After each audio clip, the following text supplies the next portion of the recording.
Let me introduce myself for those of you who don't know me. My name is Bailey Parker, and I'm the Communications and Public Information Director here at the South Carolina Department of Consumer Affairs. Today, we are going to be covering popular internet scams. These are just some of the scams that internet thieves, fraudsters, criminals, whatever you want to call them, are using to steal your information and money.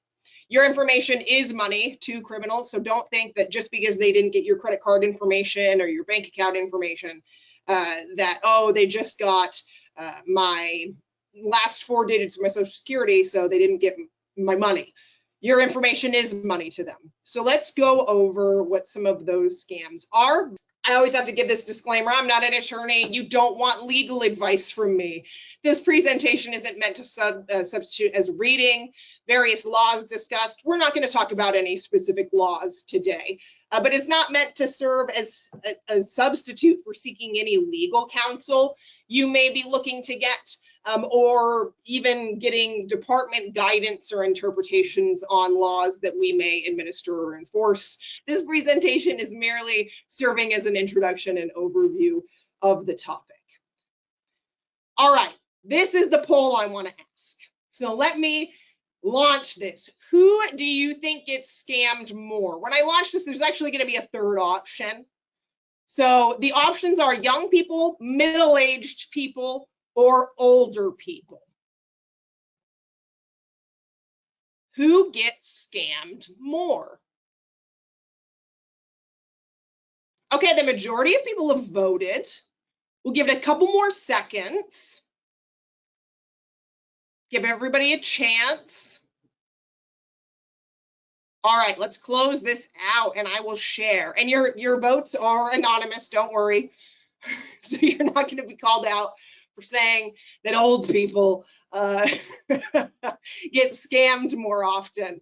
So the majority of you, the vast majority of you said that older people get scammed more often. So 79% of you said that, 14% of you said young people, and then 7% said middle-aged people. So this is kind of a trick question. So the reason it's a trick question is because we're all getting scammed.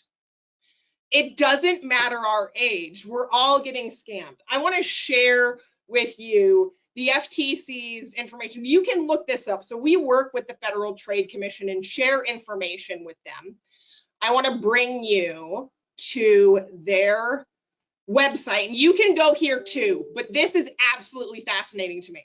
So they have an Explore Age and Fraud Losses page where you can break down fraud and loss, or fraud loss, by age. So you can go, they separate it into decades, 20 to 29. This is what I think is really fascinating right here at the top. So younger people are actually getting scammed more often. So it is a myth that older adults get scammed the most. But older adults lose the most money when they are scammed. As you can see here, this side here shows you how much money an individual loses per scam on average. So individuals who are 80 and older lose on average $1,800 per scam. But you can see that the losses, the people who are reporting anyways, much less than all of these other age groups. So it's a little bit of a myth that older people are getting scammed more often. They're just losing more money, probably because they have more of it. But then the younger you get, the less money you lose. Now, the younger you get, the more often you're reporting getting scammed. So millennials are actually reporting the most, which I think is fascinating to me. And you can actually click through based on the decade and see the payment method and the contact method and what the category of loss was. So the reason I'm sharing this with you is it's also a bit of a myth that the older you get, the more likely the scam is like, oh, through the mail or over the phone. It is true that 80 and over, if you're to click here, the contact method, number one contact method is over the phone. But you'll even see here that the 3 contact method is email. That still qualifies as an internet scam. 2 is other. That can qualify as a bunch of different other things. But still right here, the number 2 category is tech support scams. You could qualify that as an internet scam. And then 3, online shopping. 80-year-old people and over. The number 3 reported scam is online shopping, which is most definitely an internet scam. And then as you go down, online shopping, number 1 scam. Online shopping, number 1 scam. Online shopping, number 1 scam. Online shopping, number 1 scam. Online shopping, number 1 scam, and online shopping, number 1 scam. So when people are reporting fraud losses, number 1 scam is online shopping. The majority of the time, they're getting contacted through social media or through websites. Just depends on the age. The older they get, it's usually directly through fake websites or apps. The younger you get, it's through like a social media app like TikTok or Instagram. But I wanted to show this data to really kind of break this myth that certain age groups are doing certain things. We're all getting scammed. Scammers are just targeting us in specific ways based on our age group. They are learning about us. They know what we do. They know what apps we use. They know how we communicate. They know where we're going. So they're targeting us in that way. And that is what makes us vulnerable. So let's get back to the PowerPoint presentation. Let's see if I can quickly do this. There we go. Okay. The way I've organized this presentation, and what I didn't show you in the FTC data, was millennials, so the 30-year-olds to 39-year-olds and the 40-year-olds to 49-year-olds. While online shopping was the number 1 reporting a fraud, the number 1 way they lost money was through crypto. That's the number 1 way they paid. So, and also was one of the number 1 ways that they lost money was through investment scams. This covers a huge amount of loss. This may not cover a lot of ground when it comes to reporting numbers. So it may only cover, 100 scams, but it could cover 75% of the 500 million lost, if you know what I mean. This is going to be huge losses. So what this may look like is scammers will promote fake investment opportunities, usually cryptocurrency, and they will connect with you directly. They'll message you on Twitter. They will message you on Instagram. They may even message you on dating websites, Tinder, maybe even Christian Mingle. They have no shame. They will go anywhere and they will message you on anything.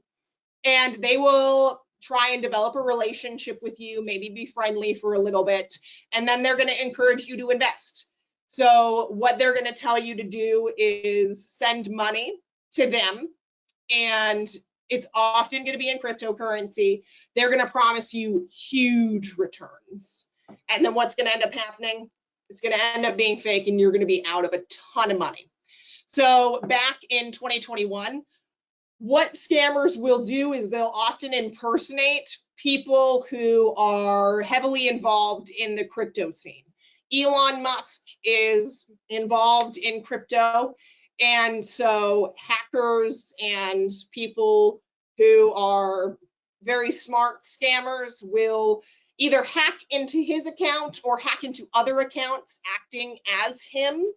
and will say that they're giving away crypto, or they're doing investment returns, or every person that buys this amount of crypto, I'm going to give this amount back, right? Because it's shown Elon Musk has so much power on markets because of the companies that he owns, that if he says he's buying into something, stocks will rise. If he says he's selling, stocks will plummet. If he says he's doing something, he has an effect on the market. So scammers take advantage of that. Impersonators stole millions back in May of 2021 doing this. Back in the height of the pandemic, in July of 2020, when those initial relief payments were going out, Barack Obama and Joe Biden's, and including a lot of other well-known politicians' Twitter accounts, actual Twitter accounts were hacked. There was a massive hacking on Twitter that Twitter actually had to take down a lot of accounts to get in control of them. And it was a Bitcoin scheme. Basically, what these hackers had done, they were claiming that they were giving back to the community and acting as these people saying, I'm going to double your Bitcoin investment. Yeah, no, that didn't happen. So people ended up losing a lot of money. And this is almost always the case when it comes to these cryptocurrency schemes. And to show you some of these cryptocurrency fraud losses, this is also from the FTC. So you can see cryptocurrency losses, 2018, it was only 12 million, 2021, 680 million. And then just this quarter one of this year alone, 329 million. The fraud losses are huge when it comes to cryptocurrency. Top fraud losses, so top fraud by reported cryptocurrency losses, investment related fraud, 575 million alone in cryptocurrency. So it may not be the top reported fraud, but it's the top loss. You're going to lose the most amount of money to this. So here are some of the claims they're going to make. They're going to say that you don't really need to know a lot. They're going to take advantage of the fact that you may not understand crypto. They're going to say, oh, you don't need to know a ton about it. I'll take care of that. They're going to have probably really good looking websites. They might even have apps that you can use to track the growth of that crypto, but it's all fake. So don't trust a good looking website. Don't trust a good looking app. These people are very smart. They can make these things. Some people even report doing test withdrawals. So they'll put in money and they'll see it growing in this app and they'll say, oh, I'm going to do a test withdrawal. So I'm going to take out some money to see if it's real. It works. The money goes back into their account. And they say, oh, great. Okay, I'll put it back in. Let it grow, because they see a massive amount of growth. And then the next time they go to try and make an actual withdrawal, oh, turns out, nope, can't withdraw it. Now they have to make a second larger investment. And if they don't do that, then they're out of all the money. The scammer then keeps it all for themselves if the person doesn't keep putting money in. There was actually a South Carolina man who lost $60,000 to a crypto investment scam, just like this. The company had a very good looking website. They had a website that had all of these amazing reviews and testimonials. They had an app that he could look at. It was showing growth. He did the test withdrawal. And then when he went to go withdraw actual amounts of money, they told him that he needed to recruit more people. So then it turned into a Ponzi scheme. So just know this happens. Here are some general red flags for investment scams overall. And these can happen not just in crypto online, but general online investment scams. The general rule is if it seems too good to be true, it probably is. If somebody tells you it's risk-free, That's a lie. All investments have risk. That's the nature of investments, okay? If you're investing in the stock markets, it can be volatile. That's the nature of investment. So if anyone is telling you that it's risk-free, you should know that that's the biggest red flag of any investment scammer. If they are aggressive, again, huge red flag. If they are guaranteeing you returns, no one can guarantee you returns on investment. Again, it's kind of that idea of a risk-free investment. You can't guarantee a return on an investment.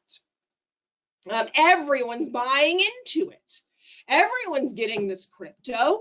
Everyone's buying into this stock online. You need to do it now before everyone else gets into it and it's not worth anything. Pressure to invest right now. They're going to be sensational, have a lot of fake testimonials like that guy said about the website. There were all of these amazing testimonials on the website that he trusted without looking into. And then this is very common too. They may just ask for your personal information. They're going to ask for your banking information, your direct deposit. And so it may not even be a fake investment. They may not do the whole fake app where you see it growing. They may just be looking to steal your bank account information. So, hey, give me your direct deposit information so I can give you all of your returns. Oh, and then you never hear from them again because you gave them your bank account information. And then if anyone who is claiming to be giving you some sort of an investment is asking you to pay by credit card, gift card, wiring money abroad, that's just a giant red flag. Don't trust that.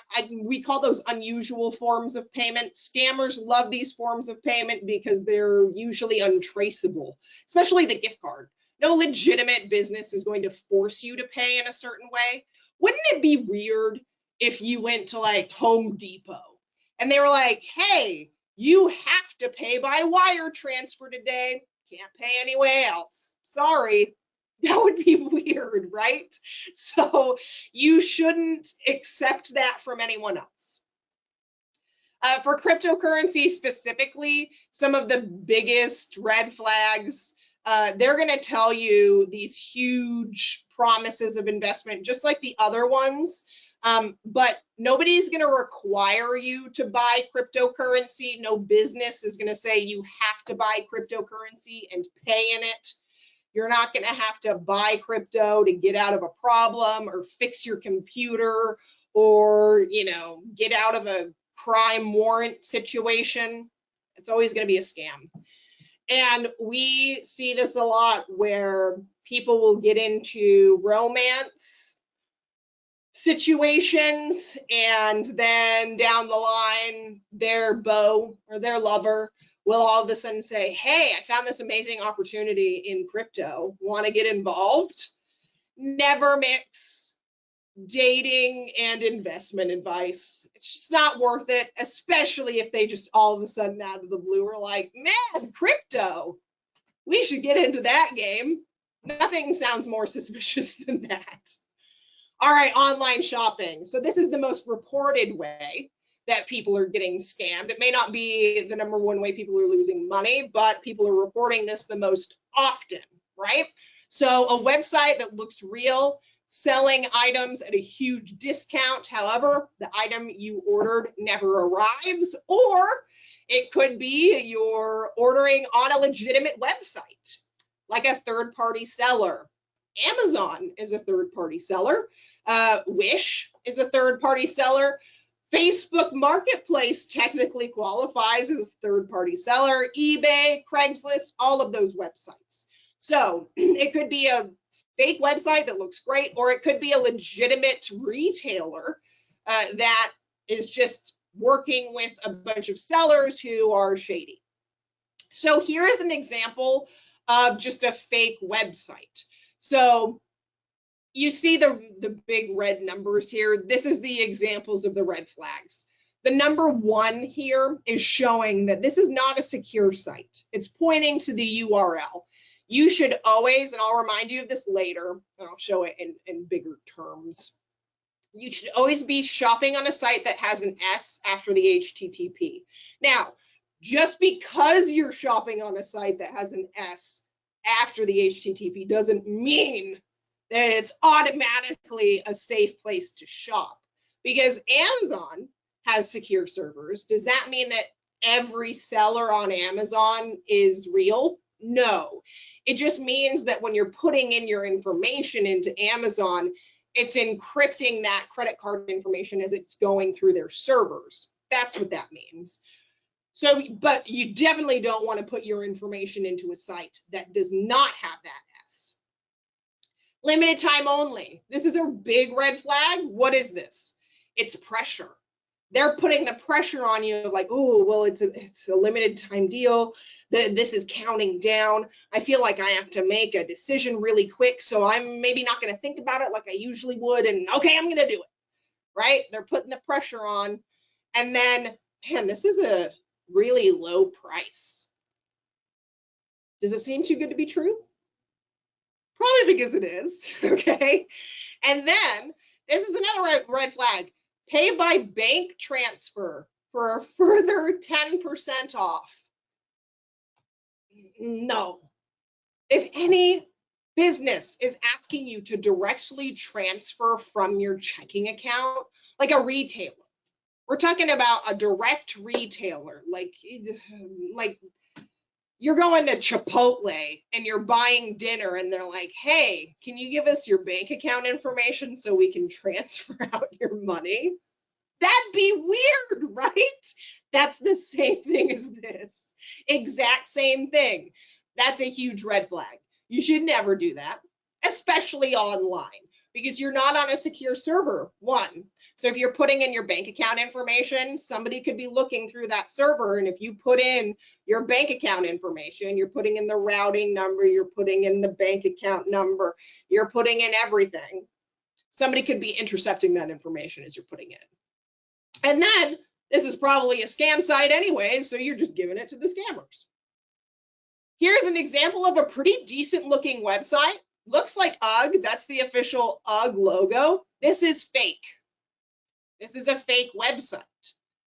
And this is one of the things you need to be really careful about, because just because it looks good doesn't mean that it's real. So this is why you always need to type in directly into your URL. If you want to shop at UGG, type in directly UGG.com, okay? And it'll take you there. Make sure it's the S after the HTTP. Make sure it's the official website, that they've got the actual, logo, everything's official. Because if you were to compare the UGG website to this, they didn't have their semi-annual annual clearance sale and all of those items. So this was just a copy. You can now shop on Instagram, and I mentioned Facebook Marketplace, and we'll talk about that more in just a second. But you can shop on Instagram now. And a woman lost almost $7,000 by shopping on Instagram. She paid almost $7,000 to a person who was claiming to be able to draw. She was doing like transfer images. She'd take a photo and draw it. And basically got scammed out of $7,000 on Instagram. So you need to be very careful when you're giving over all of your information. Just beware of third-party reselling sites or selling sites in general. Amazon, this is what you need to do. Check the age of the seller account. You can do that by clicking on the name of the seller account and going into their information. How long has their account been open? There should be a general review or rating of their account life. Check the reviews of the actual product and make sure the reviews match up with the product you're looking at. Because this has even happened to me where I'm like, wow, 5 out of 5, and there's like 1,000 reviews for this one product. That sounds incredible. And I start reading the reviews and it's for a completely different product. And that's how I know it's a scam. Somebody's just changed the product without saying anything and taken these really great reviews so they can sell another product without with hopefully tricking somebody into buying this new thing. The age of the reviews, if all of a sudden 1,000 reviews all came in just last month and there's nothing older, that's a big red flag too. eBay, do the same thing there. How long has the seller been around? Look at the overall reviews of the seller account, the age of the reviews of the seller account, things like that. Craigslist, I mean, just be careful of Craigslist in general. Just be warned. And Facebook Marketplace. There are people who are buying cars sight unseen off of Facebook Marketplace. I mean, you just need to, if you're willing to take that risk, that is up to you. But you need to know that you are asking for a world of hurt if you are buying things of that much monetary value off of a reselling site. Facebook is not going to take any responsibility. They are not going to get you a refund. There is no fraud protection. You can attempt to file a complaint with our office and we can try and work with them, but you're most likely not going to get any help from Facebook on that. And if it's a scammer, and there are a lot of scammers on Facebook Marketplace because it's a very easy place to put fraudulent posts and just create new profiles to put up new scam posts. Just know when you're on there, look for grammatical errors, check the age of the account, look up and see if they've posted a lot of different items at once. I'd just be very careful. Very careful. And I would just suggest, here's my own personal advice, don't buy a car sight unseen off of Facebook Marketplace. It's just my personal advice. Dating scams. So this is when people end up winning a person's heart and over the internet, and then in the end, get your information and your money. So we hear a lot of times from people like, well, how do people end up falling for this scam? I call this a long con. Scammers put in the time and work on dating scams. They will sometimes spend up to 6 months to a year getting to know a person. And if you're lonely, if you're single and ready to mingle, doesn't matter what your age is, a very common way now to meet somebody is online. I, when it was taboo, met my husband online 9 years ago. It was 9 years ago. Now it's even more common. So just know, we have a whole presentation on our YouTube just on dating scams. It's a whole half hour just on dating scams. I'm not going to go into every single red flag, but the biggest red flags are if the person is not willing to talk to you on the phone or video chat or meet in person. Those are the biggest warning signs. Usually what ends up happening is they gain your trust. They love everything that you love. They seem too good to be true. It's because they are. And then they're suddenly going to need money, or they're going to start asking for your information. Some emergency popped up, which is the reason they couldn't meet you. So there's all of the excuses in the book that will start coming out. Oftentimes they'll be overseas too. So they will have some prestigious job. They may be in the military overseas. So they're a respectable person. So they'll have all the excuses in the book. This is the same guy, all different profiles, all different names. This is the real guy. And then scammers used his images off of his public profile to create different names to catfish. There's a whole MTV TV show on this concept of catfishing, stealing people's real images, acting as them, and then romancing people to fall in love with them to scam them out of money and information. So all of these profiles are fake, acting as him. This happens all the time. Quiz and survey scams. So this happens all over the internet. It could be an ad on the side of your browser. It could be in a comment on an Instagram post or a TikTok or a YouTube video. So it'll say, take this survey and win a free gift card. Or all you need to do is take this quiz and win some money, or you'll be entered to win a free TV. It's most likely a scam. We go and speak to students, ranging from middle school to high school. And I would say this is what I most commonly hear from them, how they're getting scammed. They want to win the $500 Walmart gift card. So they give over all their information. They fill out the survey, and then they never see the $500 Walmart gift card because it's not real, right? So anyone who just shows up out of the blue, any ad that shows up out of the blue and starts asking for information, it's a scam. Here's an example. This was a pop-up that showed acting. Looks like a YouTube thing. Congratulations, you've been selected to take part of an anonymous survey. Complete this questionnaire and we'll provide you with a few exclusive offers. It's only available today. They're trying to pressure you. And then here, thanks for subscribing to my videos. You've won a gift. Click here to redeem it. And then if you were to click there, they're going to ask you to fill out all of your personal information. Speaking of clicking on links, phishing. So we probably all know what phishing is, but for those of us who don't or need a definition, a scam where an internet scammer sends an email or a text that claims to be from a business or somebody you have a relationship with. So here is a phishing email. This is an example of a phishing email. This is the first red flag.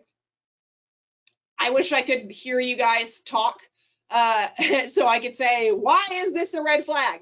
But I'll just tell you, Bank of Americans, Bank of America, not Americans. Again, Americans. But if you were just to quickly look at it and not really inspect it, and you were just to see the subject and get scared by your account's been locked, you might not think about it. Dear online banking customer, the reason that's a problem is because if you really worked with Bank of America, they should know your name, right? They should know that, hi, Miss Parker, your account has been compromised, not dear online banking customer. Please click here to begin the account verification process. They want you to go somewhere, they want you to click it, so then most likely you're going to have to verify your identity by giving over your account number or your last 4 digits of your social security number, all that stuff. Oh, and I want to mention too, the next 24 hours, right? They're pressuring you. If you don't do it, you're going to be required to go into your branch to reestablish the account. Oh, I don't want to go anywhere. I don't want to do something. So I'm going to click here and I'm going to do it. Your account's been limited. Oh no, why has my account been limited? Hello, customer. Again, if I work with PayPal or have a PayPal account, shouldn't they know my name? We've limited your account. That's scary. So they're trying to scare me. After a recent review of your account activity, we've determined you're in violation. Oh no, please confirm your identity. Of course, they want me to confirm my identity. And then you need to click the clicking legal at the bottom of any PayPal page. What? That doesn't even make sense. It's a grammatical error that should be a red flag. But check the security of your account. So this general email is meant to scare you into thinking that something's wrong, your account's been limited, you need to fix it. Scammers often come to you with a problem that you need to fix. Here's a text. Now I know, well, the Bailey, a text isn't an internet scam. I'm qualifying these as internet scams because they're often coming over an internet connection, right? Because our phones are all connected to the internet, and oftentimes our phone connection is internet connection. But they're going to take you to an internet page. And this is claiming to be from Amazon. So Amazon, congratulations, Jennifer. This is one that I actually got. You came in first in today's Amazon fitness watch raffle. Click the link to arrange your delivery. Well, I knew this was a scam because my name's not Jennifer. And I didn't enter anything. So that was another big red flag. But this URL looks real weird, doesn't it? Yeah, another big red flag there. If you were to click on that link, what most likely is going to happen is you're going to be sent to either a website that's going to ask for your information, or it's going to send you to a site that's going to install like malware on your website. Not on your website, on your device. So here is a email claiming to be from the IRS, IRS@getrefundnow.com. So this is a image from the IRS that they put out. A real IRS email address will have irs.gov domain. So every government website, every government address is going to have a .gov domain, including consumer affairs. So be very suspicious of any emails that are coming from .coms that claim to be from government agencies. But what are they trying to do? They're trying to scare you that if you don't do this within a certain period of time, you're going to lose out on this money. They've identified an error and you need more money. And if you don't do this within a certain period of time, you're going to lose out on it. So you better get started. Click here, right? Sounds pretty good. Here's another text message. You have an outstanding tax refund that you need to get. These are very tempting, right? Because these aren't necessarily scary. It's like, oh, free money? Yeah, okay, I paid a lot in taxes. I deserve some more money from the IRS. And they're even throwing in a gov in here, hopefully to trick you. Scammers will even be smart enough to hide their URLs. So don't trust just by looking at the URL that it's trustworthy. So this is obviously fake. What you can do too in a text message is click on this. It's not going to take you anywhere other than show you where it's actually coming from. It's not coming from GovRev. That's just what's showing on your phone. It's the same thing with an email. If I'm to go to my email on my phone, I'll actually do it right now. I'll go to my email, and if I am going, here is a secured, it's actually multi-factor authentication email I got from South Carolina Blues. And if I click on the email up here on account, it'll take me to the full profile and tell me the full email address it'll come from. You can do the same thing with the text message. Here's one that I got just a couple of weeks ago. Payment was declined. Well, I gotta watch my Netflix, so I better go in and update my payment. This is very common. They'll act like Facebook, they'll act like Twitter, they'll act like things that they think you use. And they are now very smart in acting like the multi-factor authentication text messages or emails. I even got a text message on my work cell phone yesterday acting like a multi-factor authentication text, saying, here's your code to log into your device, click here. So just know they're getting smarter. And here's a wrong number text scam. So this actually is related to a bunch of different types of online scams. So I just kind of wanted to lump it all together. It can be crypto, it can be romance, it can be whatever they make it. But I call it wrong number. So they act like they're looking for someone and you respond, wrong number, sorry. And then they respond and say, oh my gosh, I'm so sorry. I'm a beautiful lady and I'm lonely and I'd love to talk to you. And then you respond back, or whoever responds back. And what the scammer is hoping is they're hoping that you're a lonely person who is wanting to talk to this beautiful young lady. And then what they will most likely do is send you maybe a suggestive photo to entice you in. This person knew it was a scammer, and they started to kind of mess around with this person saying, I fish people to get their banking information. So they were trying to mess with this scammer. but this works for some people. And they may either go at it from a romance scam angle, or they may say, I've got a great investment opportunity in crypto, or it's a phishing thing where, hey, go to this link and you'll find more pictures of me. Or it could be a blackmail, a phishing blackmail opportunity where they will request pictures from the person because they sent pictures of themselves, even though they're not actual pictures of themselves, and then they'll blackmail that person. That happens too. It's called sextortion. So just know that this is something that became very popular at the beginning of this year, and it still happens. If you get a wrong number text message, just ignore it. I know we want to be nice and say wrong number, but most likely it's a scammer at this point. And job scams. This is the last scam I'll cover because we've only got 12 minutes left, and then we'll go into just the general red flags and things you can do. Be wary of any job that seems too good to be true. So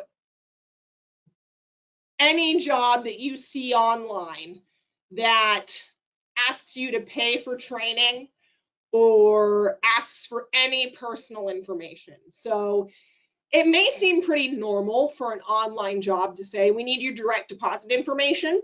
That may seem normal, right? But if they're hiring you on the spot, that's a little suspicious, especially if it's for a job that's claiming to give you $1,000 a week, or that requires no skills or no experience, okay? So what they'll do is they'll even conduct false interviews with applicants, and they'll request your personal information or even money to ship you training supplies or whatever. And they're offered jobs. Usually it's work from home jobs because that's what everybody wants these days.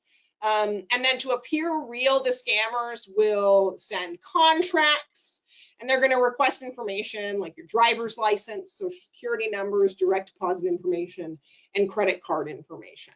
So I see these scams on Facebook all the time. I was a part of a number of Facebook job groups when we first moved to South Carolina 4.5 years ago when I was looking for a job, and I just never got off of them. I just never got any notifications, and I forgot they existed. And then a couple of years back at the beginning of COVID, I went back in there because I knew job scams were at a height, and it was crazy how many job scams daily, just dozens of people posting in their job scams. Stuff like this, data entry operators, $15 an hour to work from home. This stuff is now on reputable sites like Indeed.com. Now, these sites do try and vet these things before they're posted, but some things do slip through the cracks. So you need to be very careful. The number one thing I tell consumers is if it seems too good to be true, it probably is, especially if you're finding it on Facebook. Red flags, anything that says work from home, quick money, or unlimited earning potential, grammatical or spelling errors, and if you have to pay upfront for a starter kit or certification, and if you have to work a ton of hours without pay upfront for like training or anything like that. Okay, wait, what just happened? Why is it telling me that? Okay, so what do you do now? When it comes to social media, I want you to take all your birthday off your accounts. I want you to make all of your public accounts private. The only reason you have public accounts is because you want likes. It's not worth it. Make all your public accounts private. Do not geotag your location. That means tagging where you are. Nobody needs to know where you sleep. Nobody needs to know where you eat. Do not link all of your social media accounts. What that means is there are tons of sites now that say, do you want to log in with your Facebook account? Google does this, Spotify does this, so many accounts do this now. Don't do it, because if somebody is able to log into your Facebook account, that means they could log into your Google, and that means they could log into your Spotify, and that means they could log into, you get the point. Make all your passwords strong, different from one another. and use a password manager. Now, I actually went to an FBI presentation just the other day, and we're learning more about passwords. And we used to say you have to change your password every 90 days. It's not even necessarily about changing it that often now. It's about making them as strong as possible and making every single one different. So the key to that is using a password manager, making every single one different from each other, making them all as strong and long as possible, and using that password manager to do so. So, don't necessarily have to worry about changing it a crazy ton, but obviously changing them when there's been a breach or you get a notification saying somebody's been trying to get into your account. Using that two-factor authentication or the multi-factor authentication. So I said that I had gotten a multi-factor authentication from a company. So it's free. Set it up. You have no excuse to not use it. Every financial institution uses it now. Every social media account uses it now. Insurance companies use it. Almost every website uses multi-factor authentication in addition to passwords. It's considered the standard of security. And if you have that extra layer, it's just an extra layer of armor you're putting on yourself, because no security method is 100% foolproof, right? So the more layers of security we put on, the safer we are. If someone tells you not to tell anyone, run. This applies on the internet. If somebody on the internet is like, don't tell anyone about this investment scheme. Don't tell anyone about this investment opportunity. Don't tell anybody about this sale. Don't tell anybody about what I've told you today. Don't tell anybody about our love. It's most likely a scammer. If somebody's telling you not to tell anyone, it's a scammer. It's a criminal. And don't trust social media or the internet to protect you. As much as we wish that we could just trust everyone to do what they were supposed to do, and the security settings are supposed to do what they're supposed to do, we can't. We can't trust everyone to have our best interest in mind. So we need to be the driver of security measures. We need to enable the multi-factor authentication. We need to make our passwords strong. We need to use the password manager. We need to stop sharing our personal information on social media so scammers can guess our passwords and security questions, because that's what scammers are doing, okay? We need to stop using our debit card online because it's a straight line into our debit account, into our checking account. Use your credit card when you're shopping online, all right? It has more security, it has more insurance. There's no reason to be using a debit card online. This is what I was mentioning earlier. Always shop on websites that have that S after the HTTP. Means they've spent more money to encrypt their website. Doesn't mean that every seller on a third-party selling site is reputable. No, it doesn't. But it just means that your information is safe as it's going through the server. Doesn't mean that that product's going to actually show up at your door, okay?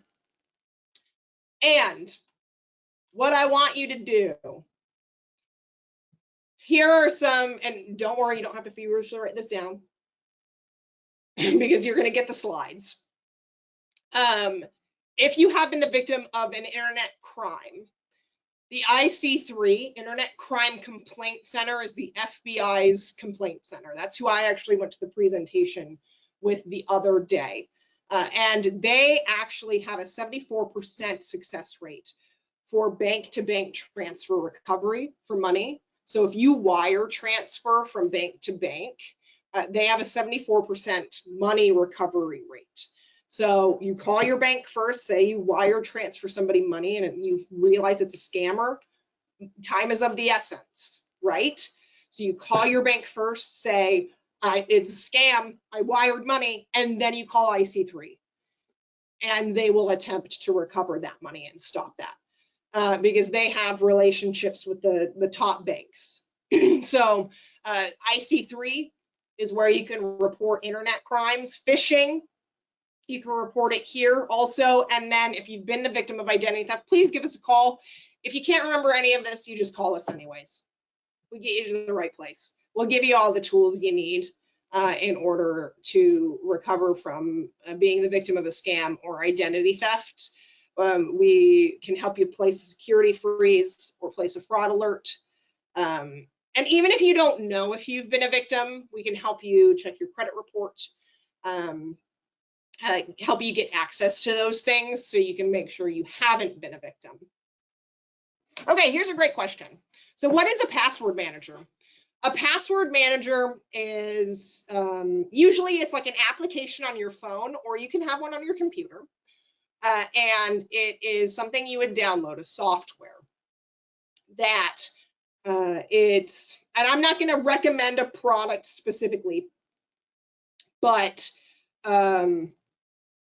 just do your research, read the reviews. I know the National Cybersecurity Alliance recommends some password managers, so you could go to the National Cybersecurity Alliance and see who they recommend. But it's a software that is encrypted, and you can save all of your passwords in there. So your usernames, the website, and the password are saved in there. And you have one password to get into the password manager. So all you need to remember is that one strong password. Now, I already know what some of you in the audience are thinking. Well, how is that safe? What if somebody gets into my password manager? I get it. I get the concern. I've got two responses to that. One, how is it, what are you doing now that's better? And two, the reason it is a better option is because these softwares, the vetted softwares, are encrypted. They also will tell you when there's been security breaches. It's a better, more secure option for the average consumer. The FBI recommends them now. The CIA recommends them now. The National Cybersecurity Alliance recommends them. So it's becoming the standard. Having strong different passwords across every account is becoming the most important thing. So having a good password manager, so remembering that one password to a account that has all your passwords in it, that's the idea. Hopefully that answers your question. Somebody said, did he get his money back? I'm assuming you're talking about the man in South Carolina who gave his money over for cryptocurrency investment scam. So no, he didn't get his money back. We don't assist in that situation because it was an investment scam. Any type of securities or investment scams are dealt with at the Attorney General's office. But he did not see his money. He did not report in time. He did not get his money back. Yeah, somebody said there's fake reviews on Amazon also. Yeah, so when I was mentioning if all of the reviews came in, like if there's 1,000 5-star reviews that came in the last 3 weeks, it's probably because they're fake reviews. So be very suspicious of that. Do you know why when you block a contact, some of them keep showing up even though it says they are blocked? It could be for a couple of reasons. So, so it could be either a setting on your phone. So I don't know what phone you have. Or it could be that this contact, because are you talking about a specific contact, like a person, or are you talking about a phone?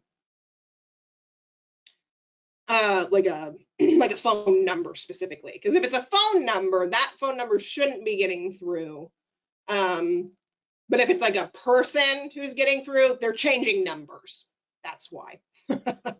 They're probably blocking the actual number they're coming through. They're spoofing their number, changing it, and calling you again. Do you know why a bank has multi-factor login for their .com but not their online app? I don't know. I would ask them that. That's a good question. It's a good question to ask them because they should maybe it's something they're working on. I would call your bank and ask them that. Does your agency contact businesses repeatedly mentioned in scams? Could you, I don't know if I quite understand the question. Could you clarify? Do you mean like Amazon? Like we contact Amazon about there being scammers on their site? Or we talk to Facebook? Okay, so I mean, we get complaints from consumers about Amazon scams or Facebook Marketplace scams, and they have their own processes for that. So I mean, we do talk to them about those, and they usually go through their own processes for that. And it just depends on each complaint. So yeah, but we do work with the companies if there are repeated issues. Let me make sure there was no other questions that I missed, because there was a lot of comments. Let's see. I think that was it. A lot of good questions. Okay, I want to thank you for being here today. I hope if this was just a refresher that it put some good thoughts into your mind of, okay, I can go out and I go into the internet and I'm refreshed and I know what to avoid if this was all new content. I hope that you learned new stuff to strengthen those layers of security. As I mentioned earlier, cybersecurity is complicated and it can be a little overwhelming. It's not about trying to make it complicated. Really, at the end of the day, it's about doing those little things. It's about making those passwords strong. It's about making sure that we are doing everything in our power, checking our statements, making sure we're using our credit cards online, and we are using the multi-factor authentication, all those little things that are sometimes a bit of a headache, I know. But don't hesitate to call and don't hesitate to request our publications. They're all free. Everything we do is free. So if you need those publications as physical reminders, you can have them. I'm grateful that you were here today. So somebody asked a good question that just came in, and I want to answer it. If you want to leave, you totally can go out. But I think this is a good question. Should we stop paying bills online? I don't think you should stop paying bills online. The internet is not a bad place. This presentation is not to scare you into stop using the internet. I mean, we're doing this webinar on the internet, right? It can be a wonderful tool, and it can be a wonderful tool for bill pay. We tell people who are looking to develop good financial habits to set up automatic bill payments online. And so it's not necessarily that you should stop paying your bills online. It's that you need to set up the security measures to make that as safe as possible. So you need to set up the multi-factor authentication, make sure you have different passwords for every account, strong passwords for every account. And that if you're paying for bills online, that you are using whatever security measures you can. You're not saving your passwords in your browser. That's another thing too. And then also, if you have the ability to pay with a credit card, I know sometimes you can't do that. Sometimes you have to pay with your checking account. But if you can pay with a credit card, use your credit card and then pay off that credit card. But no, you don't have to stop paying bills online. I would say there's probably just as much risk in paying bills with a check because you're putting that check into the mail and that check has your bank account information and that can be taken out and stolen by a criminal. So there's inherent risk in everything we do, right? So just make sure you're doing the things that you can do to make it as safe as possible. Hopefully that answers your question. Anyways, I will end now. I hope you have a good rest of your day and stay safe out there. Bye.